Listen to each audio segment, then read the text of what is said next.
അപ്പൊ സുഹൃത്തുക്കളെ നമ്മളിപ്പോ വന്നിരിക്കുന്നത് ഒരു 19 സീറ്റ് ട്രാവലറിനെ കുറിച്ച് പറയാനാണ്. അപ്പൊ സുഹൃത്തുക്കളെ വണ്ടി ഉള്ളത് പാലക്കാട് ജില്ലയിലാണ്.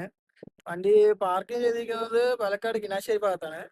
അപ്പോൾ എന്തെങ്കിലും ഓട്ടത്തിനായി നമ്മളെ കോൺടാക്ട് ചെയ്യുക, നമ്പർ താഴെ കൊടുത്തിട്ടുണ്ടോ. അപ്പോൾ വണ്ടി എന്ന് വെച്ച് കഴിഞ്ഞാൽ 26 സീറ്റ് ട്രാവലറാണ്. അതിൽ നമ്മൾ 19 സീറ്റ് ആഡ് ചെയ്തിട്ടുള്ളൂ. എന്തെന്ന് വെച്ച് കഴിഞ്ഞാൽ എല്ലാവർക്കും ട്രിപ്പ് പോകുമ്പോൾ അടിച്ചു പൊളിക്കാൻ വേണ്ടിയിട്ടാണ്. ഉള്ളിൽ നല്ല സ്പേസ് എല്ലാം ഉണ്ട്. എന്നാൽ പിന്നെ നിങ്ങളൊന്ന് വണ്ടീൻ്റെ വീഡിയോ ഒന്ന് പോയി കണ്ടിട്ട് വരും. So don't you worry, Bill.